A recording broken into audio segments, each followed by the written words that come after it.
Okay, Aquarius, happy birthday guys sa mga Aquarius. Happy birthday at ito mahalagang message for you. February 4, 2026. Okay, February 4, 2026. Aquarius, sa inyong mahalagang araw is ito ang inyong message. Especially sa mga nagse-celebrate ngayong February 4 ng kailang kaarawan guys. Okay, Aquarius, this is for you. Mahalaga itong message for you. Unahin mo ang iyong priority. Okay, your own priority. Be your own first priority. Ibig sabihin, yung sarili ninyo ang unahin ninyo this time, guys, this year, this month, this week. Okay, Aquarius, tingnan natin ang inyong message.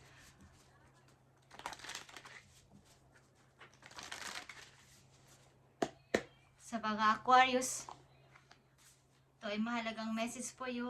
Great adventure. Mag-take ka ng risk.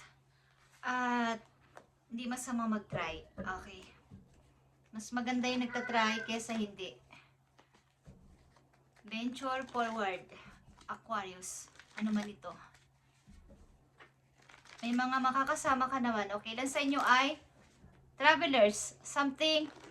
Ilan sa inyo seaman. Ilan sa inyo ay nakasakay sa barko, guys, at ilan sa inyo maglalakbay. Malakas ang travel na opportunity sa mga Aquarius this year. Okay. So, kung kayo may balak at nag-a-apply is maganda itong timing para sa inyo ang taon na to sa pagta-travel, guys. Okay, sa mga Aquarius. 2026. Okay. Sa mga bibigyan lang to ng message today, February 4, 2026. At sa mga nagse-celebrate ng kanilang kaarawan. Guys, ito ang inyong kasalukuyang sitwasyon. Sa bibigyan ng message today, I need 4 messages dito. Tingnan natin ito, guys. Okay, Aquarius. Aquarius, ikaw ay nag-iisip sa inyong money. Okay. Maaring kayo ay kinakapos sa pera at kailangan nyo magtipid, kailangan ninyong isipin na wag mo nang magpahiram, wag mo nang mamigay, o wag mo nang gumastos ng hindi mahahalaga this time. Kailangan nyo ng pera. At maaaring iniisip nyo rin na maiba naman kaya ako nang lalantasin sa buhay. Maiba naman ako sa kanila.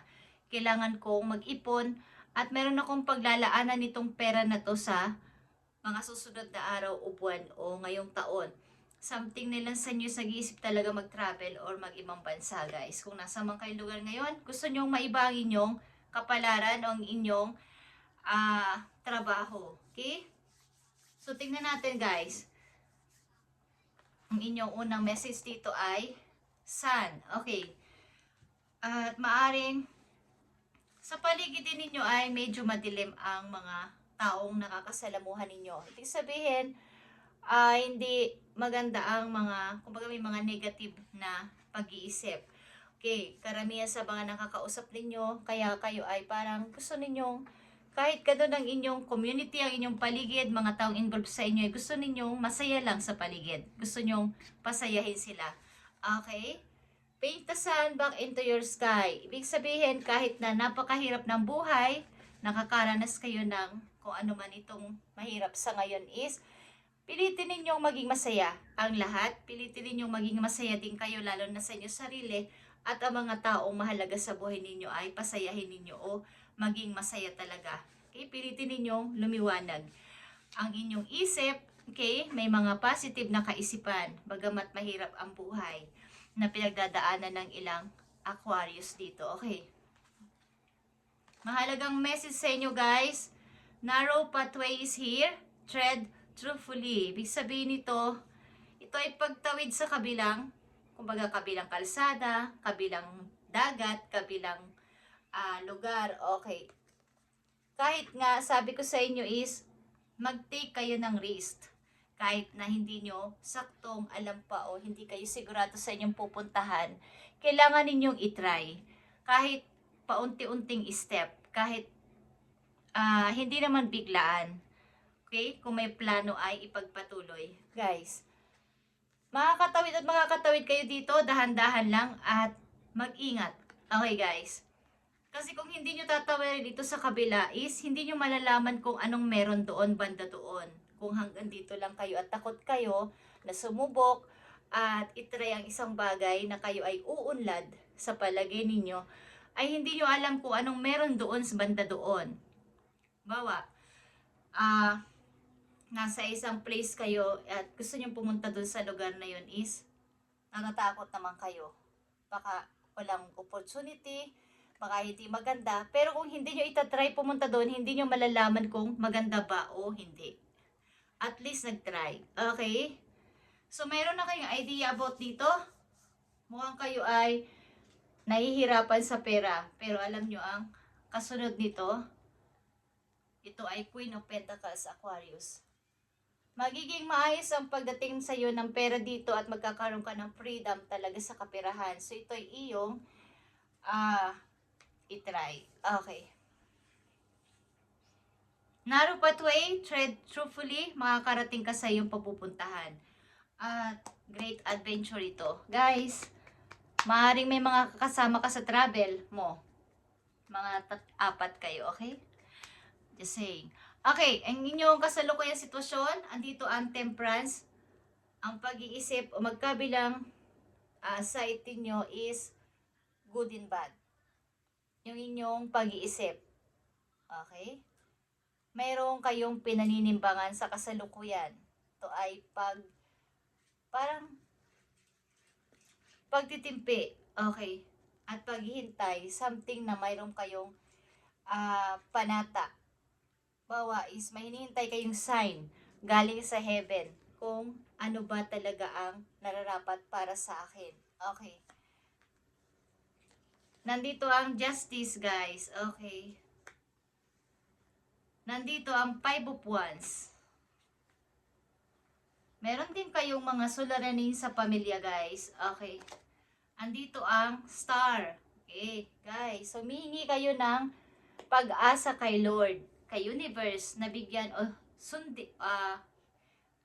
pagbigyan kayo o pakinggan ng inyong wish na matagal nyo nang sinasabi, matagal nyo nang pinagpipray. Kahit isang beses lang, kahit minsanan lang, Lord, ibigay mo to sa akin, please. Okay. Something, guys, na ano ba ang dapat kong gawin? Okay, yan ang sinasabi niyo. Ano ba yung dapat kong pagdesisyonan? Sa trabaho nyo maybe, hindi maayos.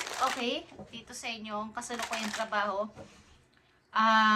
Palakasan, may mga favorite at may mga naiiwan sa ibaba. Okay, kumbaga ay marami ka namang ginagawang effort, marami kang ginagawa sa trabaho pero hindi ka napapansin. So, andito yung pagtitimpi, andito yung pagpapasensya sa paligid, at andito yung asan ang justice for me. Okay. Maraming rival. Tingnan natin ito, guys. Okay. Andito ang temperance, andito ang justice, andito ang 5 of Wands, at andito ang the star. Aquarius, ito ay inyong energy, star. Okay. Okay guys, magician is here. Something manifest is kailangan nyong gawin sapagkat darating at darating ang ito para sa inyo. So, ang gawin nyo lang ay magtanong-tanong sa mga veterano. Halimbawa, gusto nyong pumunta sa lugar na yon, maglipat ng ganito o magbago ng ganito, is may mga veterana kayo mapagtatanungan para kayo ay magkaroon ng idea dito. Okay, sa inyong papasimulan na to. Tingnan natin ang temperance. Okay, nandito na naman ang salitang sun. At ang unang mong message ay sun. Okay, may anak ka rin sigurong lalaki. Or may involved sa yung taong o energy ng Leo, guys. Okay, na nagpapaliwanag at tumutulong sa iyo, sumusuporta sa iyo, isang strong na may personalidad. Okay, guys. Ito ay happiness, guys. Pag ito ay lumabas sa reading, sa message ninyo, the sun is happiness na mangyayari sa iyo. Okay, kung gaano mo hawak ang light ang sun. Kaya mong, kumbaga, eto na ako. Okay? Hawak ko na yung happiness. Kumbaga sa dinami-dami na inyong pagtsatsaga at pagtitiis dito ay dumating na yung liwanag. Okay, dumating na yung pag-asa. Dumating na yung totoong happiness na inyong inaasahan o pinapag-pray. Guys, justice is here, Three of Pentacles is here. Maaari nga kasing kayo ay nag-i-start pa lang sa trabaho na to. Okay, at mahirap ang makisama sa kanila sa paligid. Okay. Five of Wands is here. Andito ang Ten of Swords. So, andito yung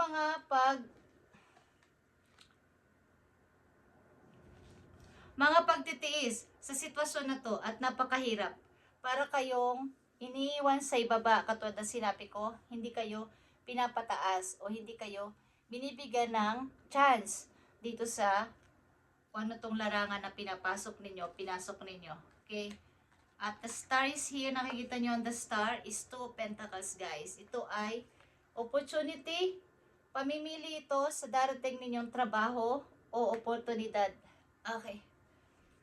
Aquarius, mag-take kayo ng risk dito sa inyong gustong gawin sa buhay, planuhin at puntahan kung sakasakali. Ang lakas ang chance nyo na mag-travel this year sa mga Aquarius na nandito sa reading.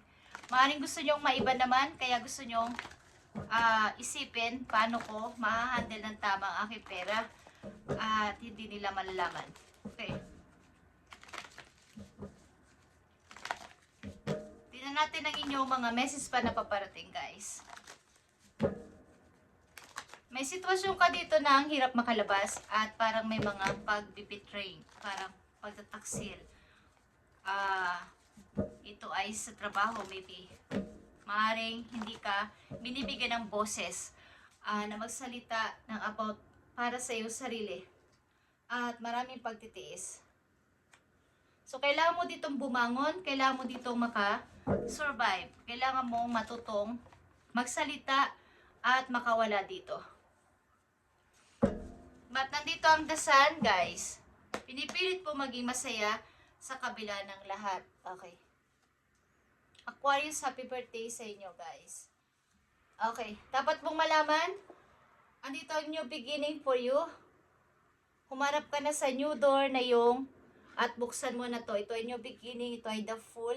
Okay. Ito ay zero.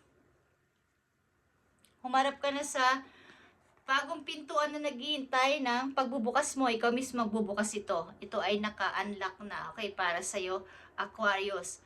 At nakikita mo ba to? Ito ay 4 na pintuan, guys. Meron ditong trabaho. Meron ditong kung kayo ay single pa o naghahanap ng tao na bago ninyong, meron din paparating ditong engage, may sing-sing dito at mayroong money, mayroong travel, guys. Okay.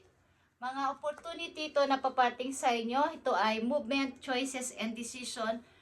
At nakapaloob dito sa inyo, new beginning ang movement, choices, and decision. At dito nga, itong matagal nyo nang pinagpipray na to ay narinig na sa taas.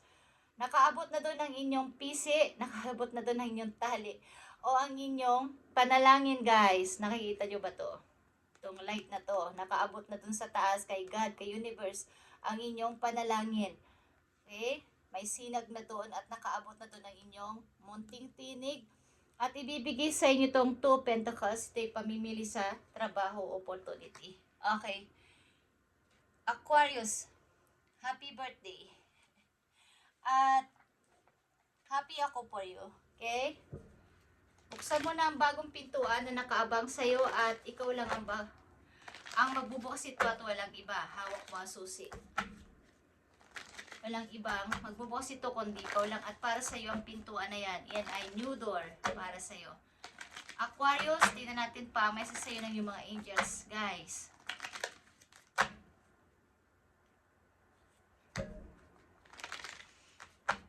Message sa'yo ng iyong mga guardian angels.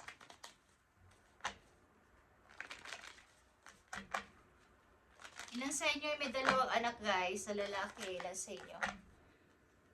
Sa sa ilang Aquarius. Okay. Message sa inyo ng yung mga guardian angels.